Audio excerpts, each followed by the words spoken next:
물류관리론을 맡아서 강의하게 된 한국미래물류연구소 박준혁 강사라고 합니다. 반갑습니다.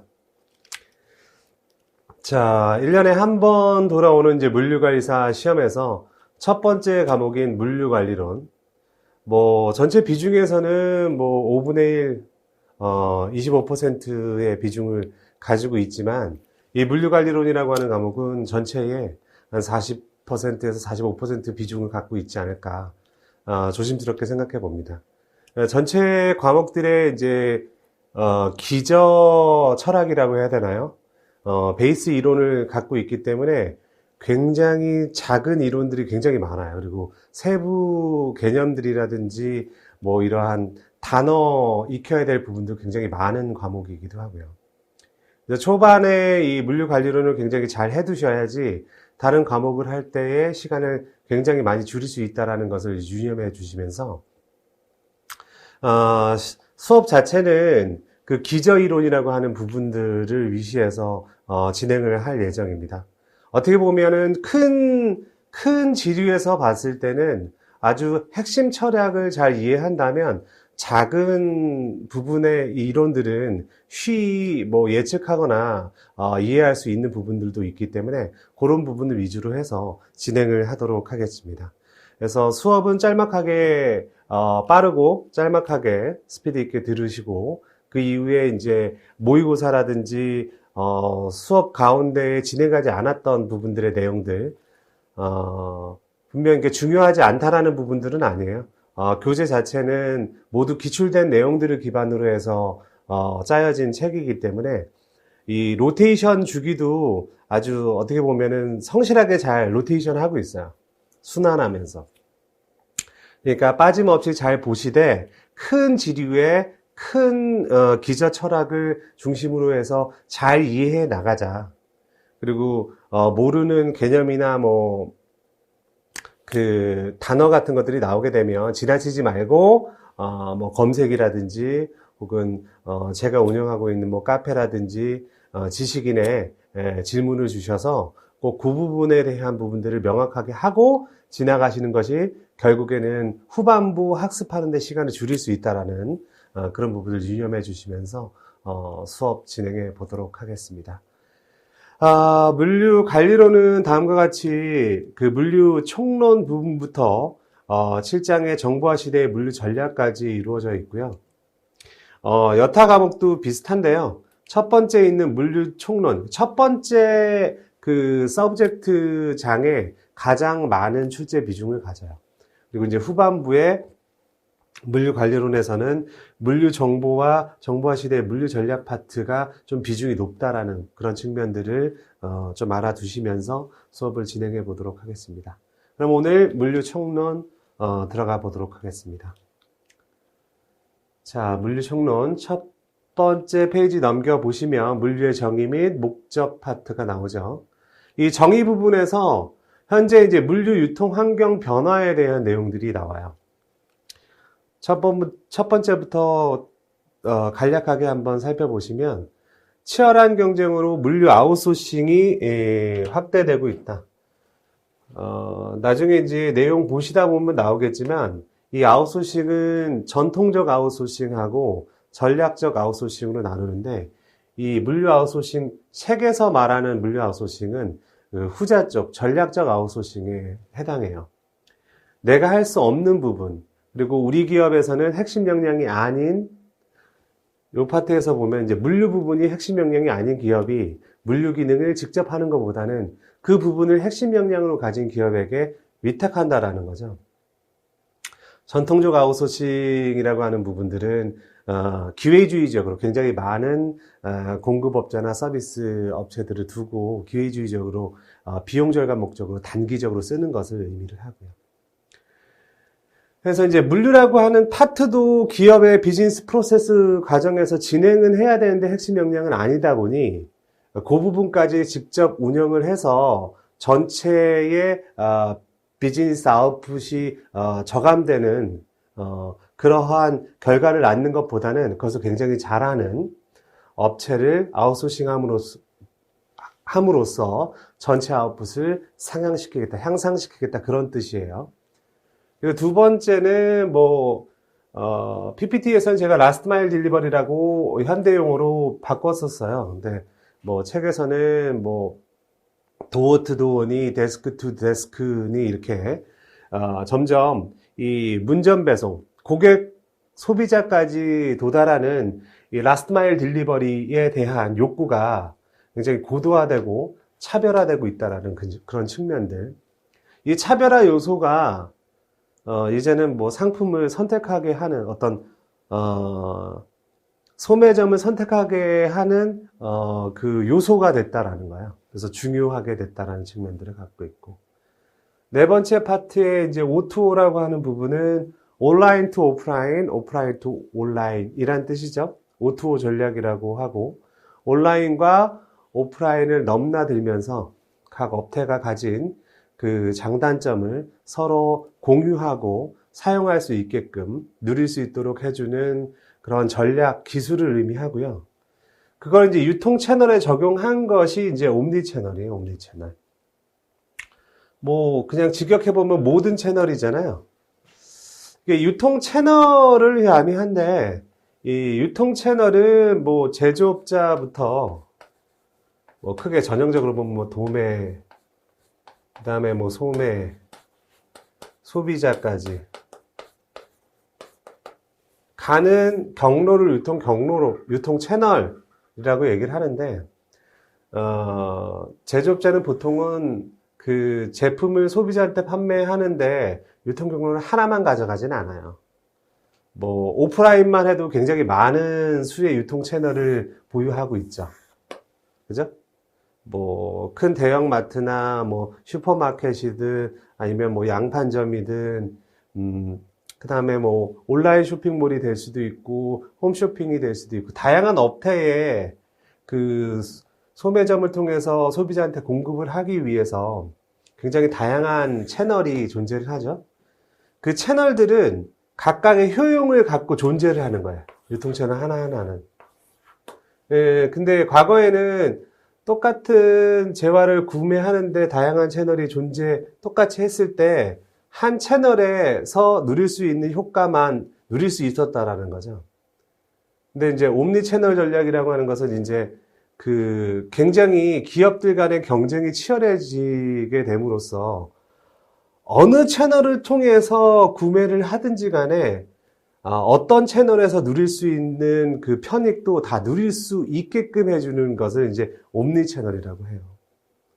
그래서 대형 유통업체나 제조업체 입장에서는 어쨌든 우리 안에서, 우리가 운영하는 채널 안에서 팔려라, 그런 전략으로 사용을 많이 하고 있죠. 주인공으로 개념 문제로 많이 출제가 됐어요. 그 다음에 ICBM이라고 하는 부분들은 IoT, 사물 인터넷, 그 다음에 클라우드, 온라인상의 가상 저장 공간, 데이터를 집산하기 위한 곳이죠. 이곳에 모으면 실시간 데이터 분석, 대용량의 실시간 데이터 분석이라고 하는 빅데이터, 그 다음에 모바일 기기 이렇게 얘기를 하는데, 여기에도 인공지능이나 이런 것도 다 들어가야 돼요. 이러한 ICBM이라고 하는 이 기술들이 결국은 4차 산업혁명에서 말하는 주요 기술이거든요. 이게 이제 물류에서는 로지스틱스 4.0 이렇게 주요 기술이라고 하기도 하고요. 그래서 이러한 정보 기술, 그 다음에 정보 전달 기술 기반의 신유통 경로 전략을 사용을 해서 유통 경로를 통합 관리화해가는 그런 추세를 갖고 있다. 이 내용을 다 통합하면 옴니채널 전략을 구현해간다. 그래서 굉장히 대기업들이 여러 웹사이트, 자기네 자사의 웹사이트를 원아이디로 통합하는 그런 시기가 있었잖아요. 그것도 다 그런 취지예요. 그 다음에 다섯 번째, 모달 시프트 녹색 물류라고 하는 부분들. 그러니까 녹색 물류는 환경을 생각하는 물류죠. 그래서 기존의 환경에 부하를 많이 주는 어떤 운송수단 대신에 환경에 부하를 덜 주는 운송수단으로 바꿔 나간다. 그게 이제 모달 시프트예요. 모달 시프트. 모드 운송수단 시프트 바꾸다라고 하는 거죠. 그래서 뭐 트럭 운송을 철도나 혹은 연안 운송, 해안선 따라서 움직이는 배 있잖아요. 연안 운송 같은 것들로 바꾸는 것. 그런 것들에 뭐 신경을 쓰고 있고, 그 다음에 콜드체인 시장이 성장하고 있다. 이 부분이 참 관리하기 힘든 부분이었는데, 이제 이 부분이 이제 차별화 요소가 크게 되어 가고 있어요. 그래서 그 콜드체인, 신선식품과 관련된 콜드체인 시장이 성장하고 있다.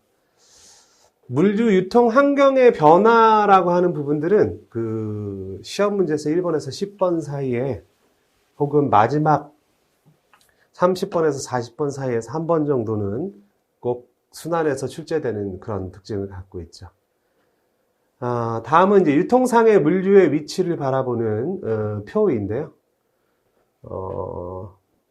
우리가 이제 물류 유통을 공부할 때 요 구분을 알아두는 것에 의미가 있어요. 그래서 우리가 뭐 무역이니, 뭐 물류니, 유통이니, 어떤 게 가장 큰 개념이며, 어떤 것이 어떤 것의 하위 개념이냐 이런 것들 알아보신다고 생각해 보시면 가장 광범위한 의미를 갖고 있는 게 이제 유통이에요. 유통. 그래서 순수 유통 활동이 있고, 이 유통 산업, 유통 활동이 잘 되게끔 도와지는 유통 조성 활동이 있죠. 이 조성 활동은 이 유통 산업만 도와주는 건 아니고 다른 산업들도 다 도와주는 그러한 활동들이에요. 그래서 금융이라든지 뭐 보험이라든지 규격화 표준화, 여기 뭐 물류 쪽에 가깝죠. 보험도 비슷하죠. 이거 적하보험이라고 해서 화물에 드는 보험. 그 다음에 뭐 기업을 운영하기 위해서는 대부분은 모든 기업이 돈을 빌려서 운영을 하잖아요. 설비도 빌려서 사고 돈이 있음에도 불구하고. 그리고 이제 소비자한테는 그 할부 구매라든지 이런 기능들을 지원함으로써 상적 유통 활동, 그죠? 구매를 더 촉진하는 그런 측면들도 갖고 있고요. 다시 원지류로 가서 유통활동은 상적 유통하고 물적 유통으로 나눠요. 그래서 약자로 이제 물류, 상류 이렇게 표현을 하죠. 상적 유통 활동은 상거래 활동을 말해요. 판매, 구매, 그러니까 매매 활동을 의미하고요. 대부분의 이제 도소매, 유통업자들, 뭐 중개업이나 대리업을 포함해서 파는 것에 집중하는 그 쪽이 이제 상적 유통 활동이에요. 무역도 여기에 포함이 되죠, 그죠? 국제 간의 유통이라고 생각을 하시면 되겠고요. 물건을 판매를 하고 돈을 주고받고 뭐 구매자의 뭐 주소지라든지 그런 인적사항들 전달을 해주고 나면 결국은 이어지는 활동이 물류 활동이잖아요, 그죠? 그래서 이제 물적 유통 활동에는 운송, 보관, 하역, 포장, 뭐 유통가공 이런 것과 관련된 업체들이 이 물적 기능을 주로 하는 업체이겠죠, 그죠? 그래서 주요 활동들이 다음과 같이 열거가 돼요. 후반부에도 나오지만 물류의 기능적 분류, 운송, 보관, 하역, 포장, 유통가공, 물류정보, 물류관리 이렇게 크게 이제 7개 기능 활동으로 나눈다라고 얘기하고, 크게 이쪽 부분을 얘기를 많이 하죠. 운송하고 보관. 유통 가공은 재화의 가치를 유지하거나 향상시키는 활동이니까 결국은 뭐 유통 과정 중에 그 냉장, 냉동 서비스 뭐 이런 것부터 시작을 해서 그 개별 부품으로 가서 뭐 조립을 해주는 조립 서비스라든지 뭐 합포장을 해주는 서비스라든지 이런 것들이 이제 유통 가공에 해당해요. 라벨을 붙인다든지 이런 것들. 그다음에 물류 정보 활동은 이러한 기능들을 통합하기 위해서 정보를 주고받을 수 있게끔 해주는 시스템을 운영하는 활동을 말하죠. 정보를 주고받는 활동을 말하고요. 물류관리 활동은 이 기능들을 모두 유기적으로 연계를 해서 전체 최적화하는 활동이 물류관리 활동이에요. 그러니까 우리가 취득하는 물류관리사라고 하는 자격은 또 이러한 직업은 이러한 개별 기능들을 개별로 판단해서 부분 최적화하는 것이 아니라 전체 최적화하는 기업의 이익을 실현을 하고 서비스를 증대시키고 전체 최적화를 할 수 있는 활동, 그게 이제 물류관리 활동이라는 거죠. 자, 이해하셨죠? 유통이 가장 광범위하고 포괄적인 의미이다. 자, 다음은 이제 물류 개념의 고도화 단계. 이 장표는 아마 전체를 이해하는 데 있어서 첫 번째로 나타나는 가장 큰 기저 개념이라고 볼 수 있어요. 역사를 표현하기도 하거든요. 여기에 나와 있는 뭐 Physical Distribution, Logistics, Supply Chain Management라고 하는 이 용어들은 전부 다 이제 물류를 의미하는 용어들이었고 시대에 따라서 달리 불려왔거든요. 달리 불려온 건데 이 용어의 사용이 이게 달라지게 된 어떤 사회적 변화라든지 이런 것들이 있었다라는 거죠. 일단 용어적인 측면으로 봤을 때 이 용어가 의미하는 것들을 먼저 살펴보시게 되면 Physical Distribution이라고 하는 물적 유통, 이 용어는 기능 중심의 물류를 의미했어요. 운송, 보관, 하역, 포장, 뭐 유통, 가공 뭐 이런 것들을 비용 관점으로만 바라보고 이제 물류 기능 자체를 비용 처리해야 되는 부분으로만 바라보고 부분 최적화에 이르렀었던 그런 시대가 Physical Distribution이라고 하는 용어를 사용했었던 시기고요. Logistics라고 하는 그 용어는 경영학 측면의 개념 용어로 사용되는데요. 이 공학적으로 계산하는 부분이 들어가는 쪽은 이제 마크로매틱스라고 표현해요. 마크로매틱스. 산수 계산하는 거, 뭐 화물운송론이나 보관하역론이나 물관리론에 다 나오잖아요.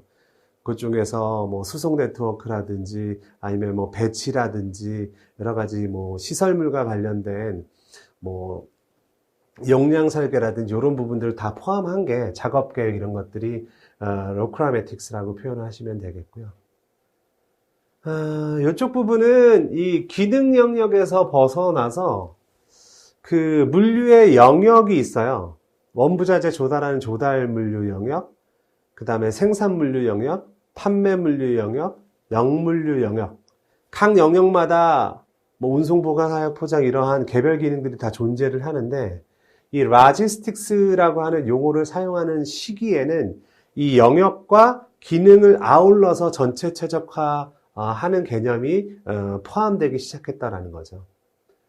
물론 기업 내에서 한 기업이 컨트롤 가능한 영역 내에 기능 물류 간의 전체 최적화를 의미를 해요. 그래서 프로세스 관점으로 활동을 판단하기 시작했던 시기고요. Supply Chain Management라고 하는 이 용어는 기존에 우리 기업 내에 존재하는 전체 물류 영역과 기능을 아울러서 전체 최적화하겠다는 로지스틱스에다가 우리 기업의 공급자 기업과 고객사들 간의 관계 관리를 포함해서 공급망 전체의 성과를 극대화하겠다라고 하는 철학이 포함된 게 이제 Supply Chain Management죠.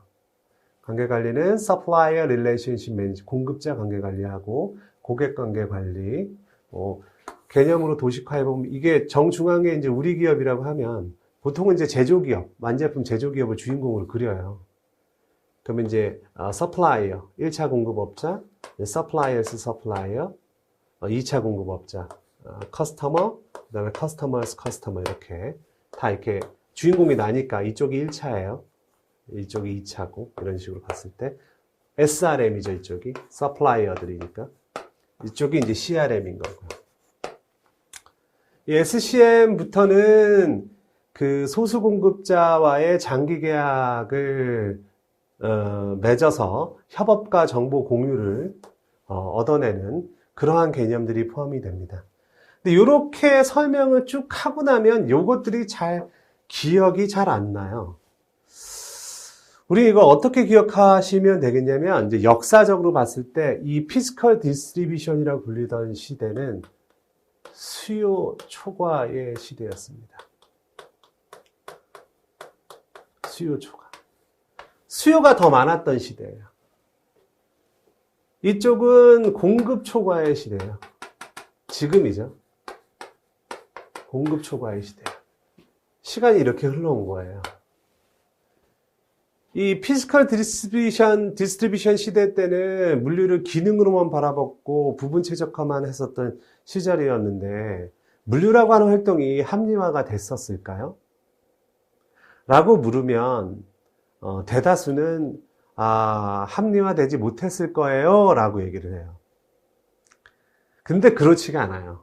우리가 과거의 선조들을 보면 굉장히 지혜로운 것들을 많이 발견하곤 하죠. 혹은 지금 시점에서는 효율적이지 않거나 굉장히 답답한 일일 수는 있는데, 해당 시대 상황을 고려해 봤을 때는 그게 최적이었던 것들이 되게 많거든요. 근데 이 시대는 기능 중심으로 바라보고, 그 다음에 기회주의적으로 공급자를 선택을 해서 활용을 했음에도 불구하고 공급보다 수요자가 많았어요. 그러니까 공장보다 수요자가 많았다고요.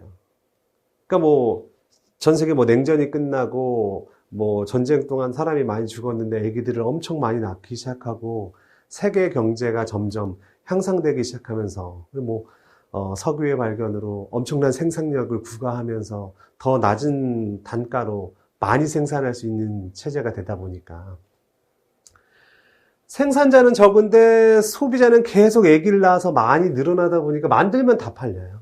이 시절에는 만들면 다 팔려요. 그래서 기능 중심으로 부분 최적화만 했음에도 불구하고 합리화가 됐었던 시절이에요. 아이러니하게. 내가 열심히 안 해도 이거는 이제 세상이 좋았었던 거죠. 그렇게 공장을 차려서 뭐라도 만들면 다 팔려서 부자가 된다라는 것을 깨닫기 시작하면서부터 생산자가 늘어나기 시작한 시기가 이 시대의 물류 용어가 로지스틱스였어요. 이제 생산자가 늘어나니까 이제 경쟁이 시작되게 되겠죠. 경쟁이 시작되면서부터는 차별화 요소가 필요하게 되고 좀 더 나은 서비스라는 측면들, 그죠?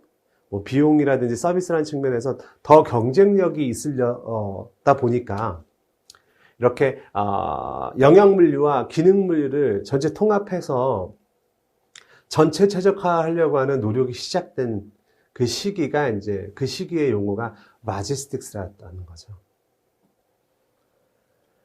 현재는 어쩌냐? 이때까지만 해도 그래도 수요가 더 많았어요. 지금은 공장이 너무 많아요. 생산자가 너무 많고요. 이 시절에는 기술이 주요 자원이었다면 기업에, 이 시절에는 기술과 자본이었고 지금에는 지식이에요.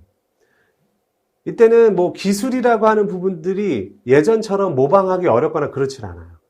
생산이나 마케팅이나 이런 것들이 너무 100년 이상 연구해 왔기 때문에 다른 기업하고 차별성 두기가 되게 힘들거든요.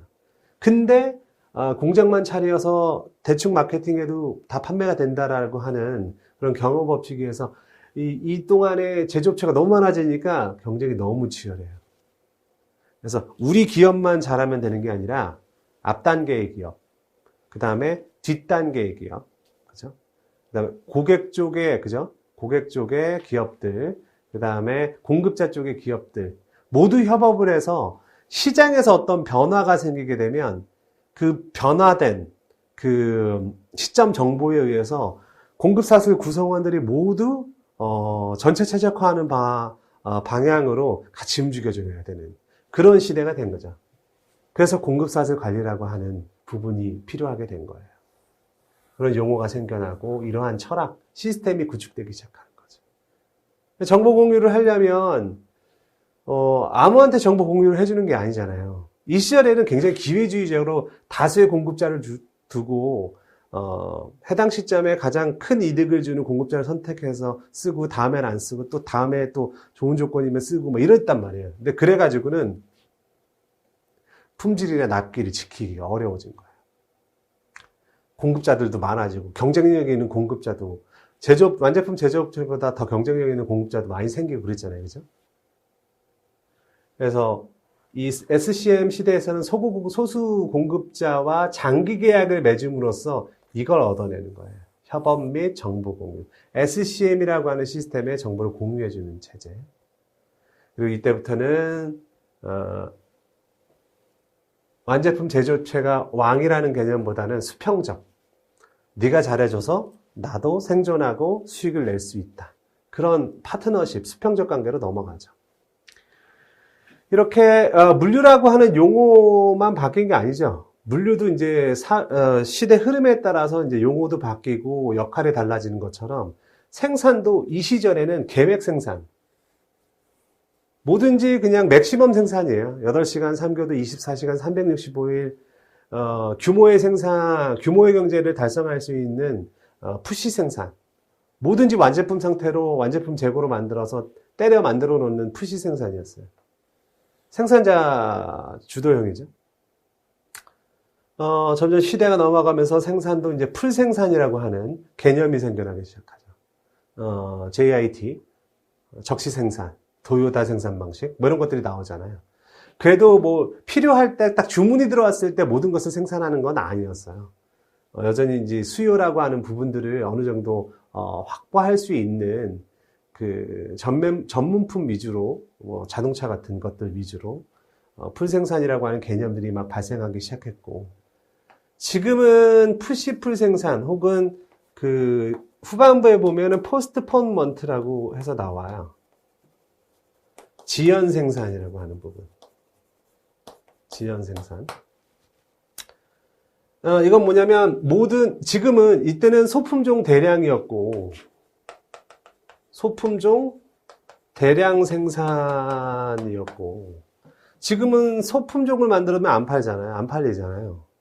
다 개별 욕구를 충족시켜야 되니까 다품종을 만들어내야 되다 보니까 소량씩밖에 안 팔리죠. 그죠? 근데 이 다품종이라는 게 모두 개별적인 생산 라인을 따라 움직이면서 이렇게 다품종이 나오는 게 아니라는 거예요.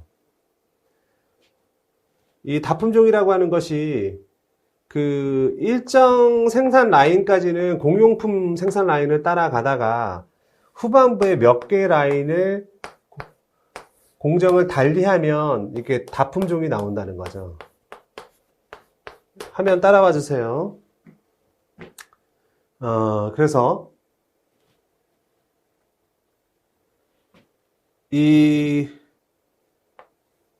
공용품 상태까지는 푸시 생산을 하고 규모의 생산을 하고 요 후반부 쪽으로는 소량만 만들어서 팔려 나가는 속도를 봐가면서 대응 생산한다. 이 뒤쪽은 풀 생산한다고 해서 푸시 풀 생산 뭐 이런 개념들이 생겨나기 시작했죠. 일단 마케팅도 그래서 달라져요. 마케팅도 매스 마케팅이라고 하는 뭐 시장을 나누고 뭐 타겟팅한 그런 개념이 없어요.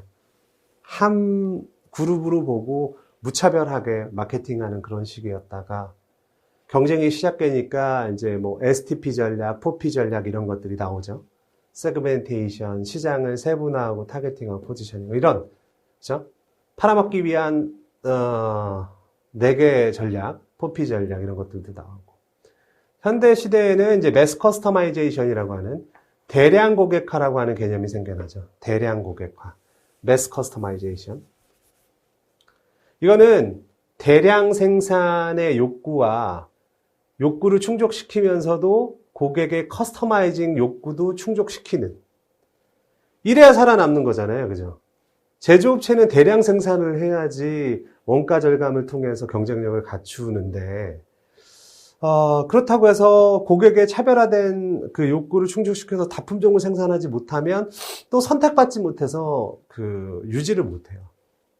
근데 이 매스 커스터마이제이션이라는 것은 이제 이 시대에 오게 되면 CRM이라고 하는 아주 걸출한 스타에 의해서 고객의 세분화된 욕구들을 아주 치밀하게 파악을 해서 아주 다양한 시장에 해당 제품의 용도를 개발을 하고 어필을 해서 다품종 소량이지만 개별 시장에서 소량씩 수요를 모두 발생시켜서 다품종 다량 생산을 할 수 있는, 후에 이제 시험 문제 풀다 보면 이 매스 커스터마이제이션 SCM 시대로 오면 다품종 다량 지원 이렇게 되고 있어요. 다품종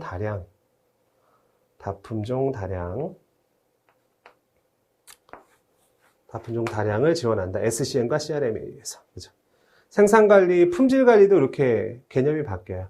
만들면 다 팔리던 시대에는 제품 품질만 품질로 바라보고 품질 관리 부서에서만 품질을 관리하는 QC.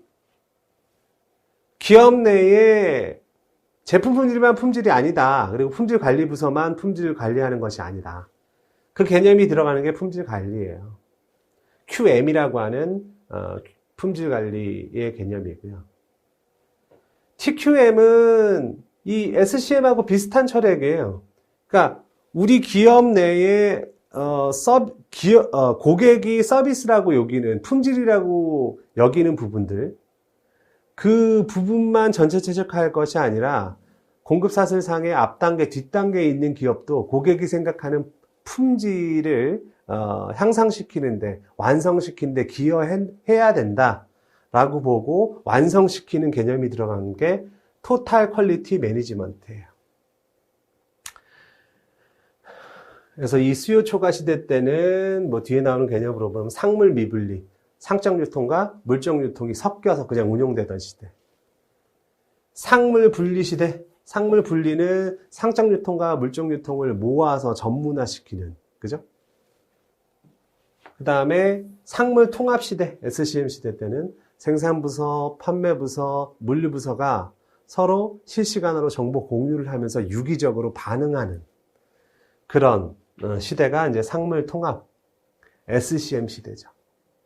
그래서 이러한 개념들, 수요 초과의 시대부터 공급 초과의 시대까지 물류는 어떻게 변화해 왔고, 생산의 개념은 어떻게 변화했고, 마케팅 어떻게 변화해 왔고, 품질 관리의 개념은 어떻게 변해 왔는지.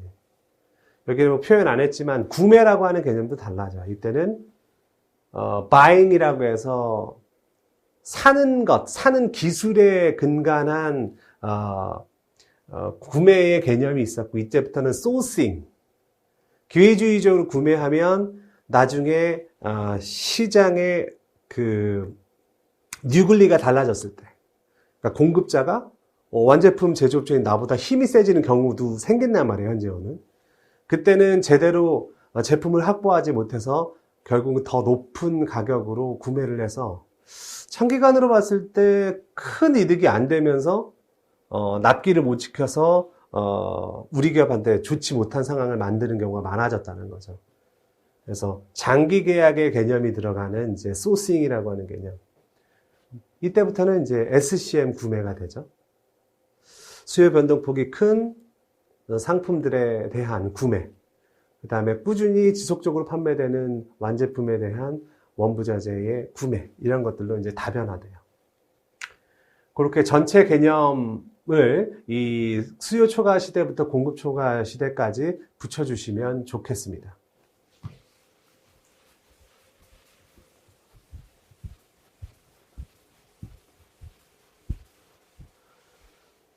자, 첫 시간은 여기까지, 물류 개념의 고도화 단계까지 많이 나가지는 못했지만, 이 흐름 자체가, 전체 물류 관련을 이어가는 데 있어서 가장 기저가 된다는 거.